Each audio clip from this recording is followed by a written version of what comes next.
Alright everyone, here we are with another video with Invest for Tomorrow. To the first time viewers and investors, welcome to the channel. To all subscribers, welcome back. I'll ask for returns for you guys to smash that like button, and if it's your first time here, do not forget to hit that subscribe button and click on that notification bell so you don't miss a single video and you're up to date on our chart analysis here with 42 Vision. So here we have pulled up the SPY for the S&P 500 ETF Trust, and we're going to talk about the overall market here and what's going on with this continuation to the upside as we've seen it for the last 4 days. And the only pullback that we had was yesterday's, and I talked about how we did a complete transition pretty fast, and I was going to be watching if things came back up and if the transitions would begin to the upside, especially if a bull indicator would pop up, which we're going to talk about here in today's video. We're going to look at things together and what articles are showing and different charts that impact the direction that this took today and why it's happening. But before we break it all down,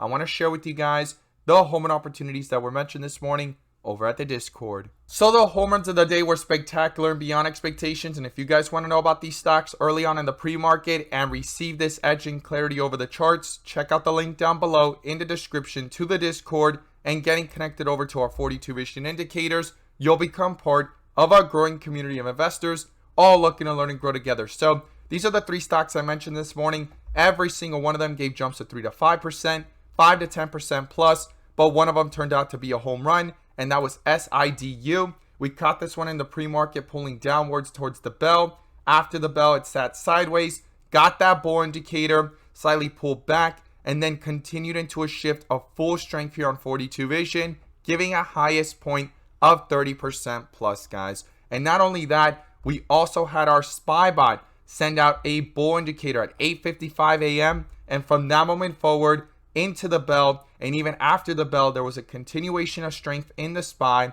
and call options went up 200% plus at its highest point of possibility within hours, guys. If you guys want to know about these stocks early on in the pre-market and receive this edge and clarity over the charts with our 42 Vision indicators, check out the link down below in the description to the Discord. We look forward to having you join us, and let's jump into these charts. So here we are with the SPY, and as you could see, it did a full transition from the dip area, which is why we're red borders, to bright green here in the last 2 days, right? And yesterday it did a full transition from the rip area to the dip area. So I'm going to pull up the bull and bear indicators, which you can now gain access to as well. The link is down below in the description to the 42 Vision indicator, getting connected to the SPY bot, our QQQ bot, our newly released Tesla bot, and we have other bots on the way so that you can receive the clarity and edge that you deserve within the volatility of the markets to maximize on opportunities, whether stocks are going up or going down. And you can now join the members using these resources to maximize in either direction by receiving this clarity and edge over the chart. So here we are with the SPY under a bull indicator after going into a bear indicator yesterday in the last half of the day. Happened pretty quickly, and it all started with the Apple news that came out, as well as everything that we looked over yesterday, right, which we're going to look at in just a moment. Today in the pre-market, it got a bull indicator and continued with strength, and also on the 5-minute it sent out a bull indicator. As I shared with you guys, it was one of the home run opportunities of the day at 8:55 a.m. and call options went up nearly 200% plus at their highest points of possibility. So the SPY here is breaking out and trying to break above 393. If it rejects this area, it's going to be a very pivotal point for the bears to try to bring it back down. And if it breaks above it, it's going to be a pivotal point for the bulls to try to hold above it, use it as support, and pull up towards the 400 range, right? Which we've talked about in previous videos. Well, apart from the Apple news yesterday, we analyzed together a few different charts. Right now we're going to look at them together, but let's go ahead and look at this in the bigger picture. So on the 1 day, we're still under red with green borders. We need to see if it could try to break out from this area, and it is trying to leave behind this dip area. Now we need to see a bull indicator pop up for this to turn into real strength. And also we've been under a bear indicator here since April 13th, as you can see here, and it's been dominating over the chart. And we've known about this whole entire downtrend since January. Those of you that watch these videos and those that have 42 Vision have been able to see that we've been under a bear indicator since January 24th, the big rejection back in March, and things have continued to go lower. and we've hit back-to-back 2 dip areas after trying to bring itself back up, coming back towards it, and now it's trying to come back up. And the question mark is, will it try to go back down towards the bottom of the lows that we've hit so far? We're going to look at some articles, what they're stating, and we've also compared this whole entire correction slash crash, the previous ones that happened in 2018 and 2020 that lasted for several weeks to 2 months. And here we are 7 months in this correction slash crash. And then when you zoom out, we've also compared it to the 2000 to 2003 correction slash crash, as well as the 07 to 09. And here we are right now in the midst of it, and it's not lasting several weeks or just 2 months. We are 7 months in. So we need to know about these resistance and supports. And within the volatility, I'm going to continue to try to maximize my opinion, my perspective. I could be completely wrong, not financial advice. I'm going to continue to maximize within the volatility and moves, guys. I've said this in multiple videos, and I believe volatility is here to stay, and we do not know the bottom. This could be the bottom right here at 362. It's going to take a lot more strength for this to go back up and start confirming it in the charts, because I'm going to be watching for those bull indicators to pop up, because the last 2 that popped up, or even the last 3, have lasted several months to years at a time, right? So right now we're still under a bear indicator. It's been dominating over the chart, and it's going to continue to be volatile until there's some clarity on what the Fed's going to do. And I'm going to share with you guys what these articles are stating, and we're going to zoom back in and talk about these key levels, because things are moving pretty fast in the last 4 days, and we're now under a bull indicator. So let's go ahead and look at this here together. So the first thing is, we've talked about this in previous videos, Bank of America slashes S&P 500 target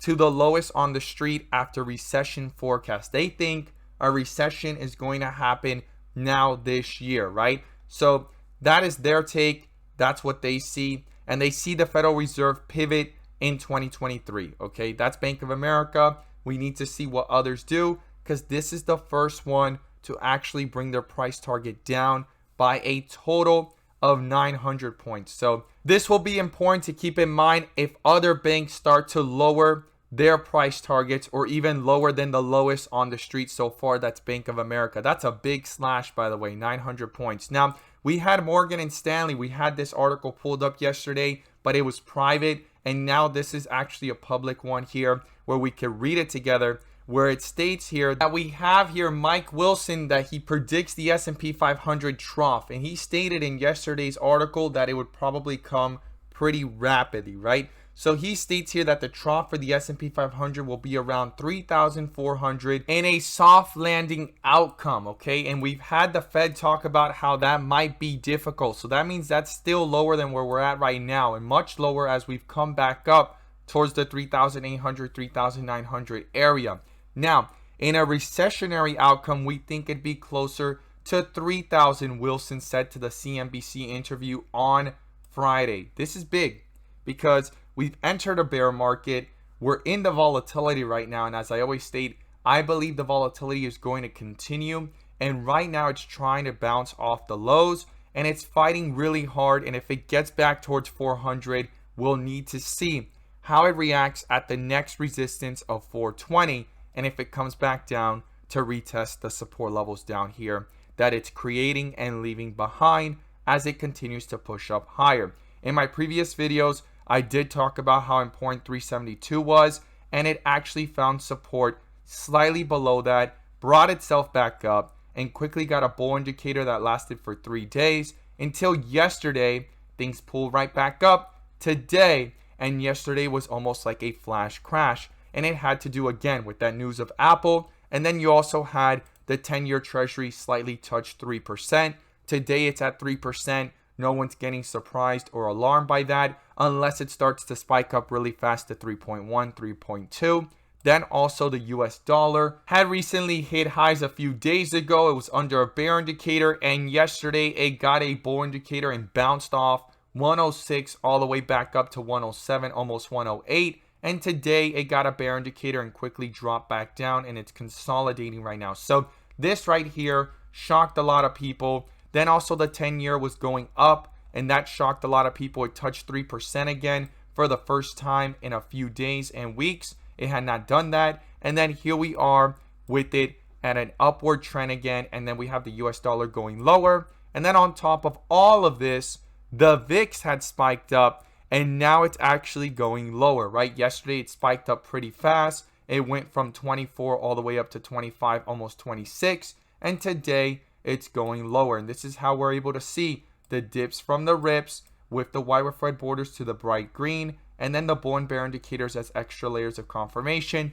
no matter what it is that we're charting with 42 vision, whether it's the VIX, the US dollar, commodities, Forex, stocks, crypto. It's all there to maximize and understand what's going on and gain a perspective to within the volatility. That's what it's all about. And I'm going to continue to try to maximize with 42 vision, and the members within the community are using these resources to maximize as well. The link is down below in the description to the 42 vision indicator, and we look forward to having you join us. So the VIX started to pull again today, and it's going to be very important to watch it here within this area if it creates a support or if it breaks down below it even lower, creating even more volatility for things to try to go back up. But if it spikes back up, it could try to do that effect that it did yesterday on how fast the markets fell when the SPY actually went ahead and fell really, really fast towards the second half of the day. So we're at a very pivotal point here.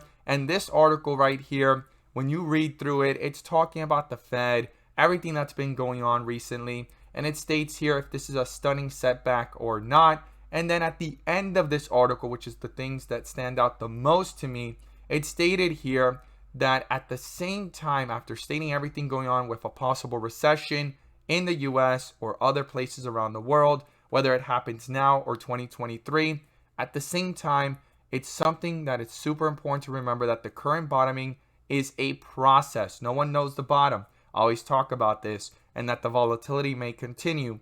And the person that wrote this article stated, I view the approaching washout, give it 2 weeks to start roughly, as the likeliest scenario still. So enjoy the positive seasonality of the few good weeks in July still ahead. And then they show some charts here of the S&P 500, the NASDAQ, copper, and Bitcoin, sharing their own thoughts, how things are looking. But one of the main things that they state up here, and everyone's talked about this before, I've even pointed it out, and it has to do with the Fed and the CPI prints as they continue to be higher. They're putting pressure on the Fed to hike aggressively, right? To possibly 0.75, 1 point hike, or even higher as things continue to be this aggressive with CPI to try to tame, right, inflation. So we're still in the volatile phase of things. No one knows yet if we've hit bottom or not. And if we're starting to reverse, it is not confirmed just yet if we're going into recession or not until the end of this month. We need to see what the Federal Reserve states and what is the basis point hike that they're going to do. There's a lot of things still in the limbo, but right now, within the volatility, the overall direction is going higher. And I think that the volatility is here to stay, as I always state. And I'm going to continue to try to maximize within the moves, right? Whether things are going up or going down by using 42 vision. And the members in the community are using these resources as well to maximize within the volatility. So here we are with the SPY trying to break above 393. If that happens, the next resistance is $400. To the downside, the first support is 384. And then the next one's down here at 377. And we'll need to see how things react if they pull back that fast. Super important to keep these levels in mind. I'm going to be watching the 30-minute if this bull indicator continues to hold, as well as the 15-minute within the volatility. I mean, even the 5-minute held throughout the whole entire day after that bear indicator got canceled out at 8:55 a.m. and it lasted all the way up towards the end of the day. This was a pretty strong chart. Big, violent move after that pullback that was violent yesterday as well. So when you look at these two charts here, right, this was a violent move to the downside, violent move to the upside. I personally believe volatility is here and we need to try to maximize within each move, no matter which direction, because that's what the market's giving us, and one needs to adapt and maximize in the current market situation. Not financial advice. As I always state, it's my perspective and opinions alone, and what works for me doesn't mean it works for others, and I could be completely wrong about it, but I'm going to continue to stick to what my conviction is showing, and I believe volatility is here, and we need to use it to our advantage as investors and traders. Again, as always, guys, thank you guys so much for watching, and let's make some money.